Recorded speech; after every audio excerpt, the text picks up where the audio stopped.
పులిని చూసి నక్క వాత పెట్టుకున్న సామెత ఎప్పుడైనా విన్నారా? మీ లైఫ్‌లో వినే ఉంటారు. అట్లానే ఉంది మన ఇంటీరియర్ ఫీల్డ్‌లో పనిచేసే ఇంటీరియర్స్ కానీ, కాంట్రాక్టర్స్ కానీ, ఆర్కిటెక్ట్స్ కానీ. ఈ సామెత నేను ఇప్పుడు చెప్పడానికి కారణం ఏంటంటే, నేను ప్రతి సైట్‌కి విజిట్‌కెళ్ళినప్పుడు కస్టమర్ నుంచి వచ్చే మాట ఒకటే. వుడ్ అనేది టర్మైట్ పడేసి పాడైపోతుంది. మాకు వుడ్డు వద్దు అనుకుంటున్నాము.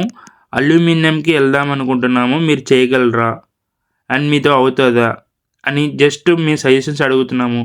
ఎక్కడ చూసినా సరే టర్మైట్ అనే ప్రాబ్లమే వస్తుంది. అండ్ డబ్ల్యూపీవీసీకి వెళ్దామంటే స్క్రూ లూజ్ అయిపోతున్నాయని ప్రాబ్లమ్స్ ఎక్కువ వస్తున్నాయి. దీనివల్ల తక్కువ బడ్జెట్‌లో తక్కువగా అయిపోతుంది కాబట్టి మేము అల్యూమినియంకి లేదా ఐరన్ కబోర్డ్స్‌కి వెళ్దామని అనుకుంటున్నాము. దీనికి గల కారణాలు ఏంటో మీరు చెప్పగలరని చాలామంది నాకు తెలిసిన కస్టమర్స్ నన్ను అడిగితే నేను ఒకటే సమాధానం చెప్పాను. సార్, మార్కెట్‌లో దొరికే ఏ మెటీరియల్ అన్నా సరే తక్కువలో ఒక 3,00,000లో 4,00,000లో చేసేస్తున్నాడు అంటే మీరు అది ఎంత తక్కువగా దొరుకుతుందని మీరు ఒకసారి ఆలోచించండి.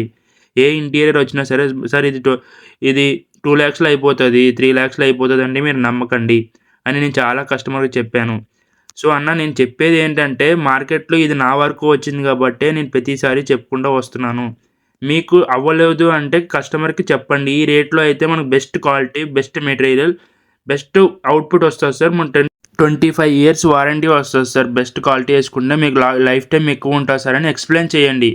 అందరూ ఒకటే మాట మీద ఇంటీరియర్స్ అందరూ ఒకటే మాట మీద ఉంటే కస్టమర్ కూడా మన మాట వింటాడు.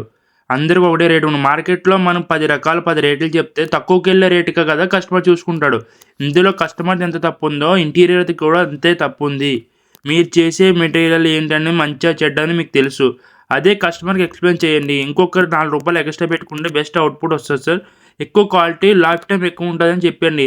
అలా చేయడం వల్ల మీరు బతకొచ్చు, నేను బతుకుతాను, మార్కెట్‌లో ఉన్న అందరూ బతుకుతారు. మార్కెట్‌ని పాడు చేయకండి దయచేసి. Follow more videos.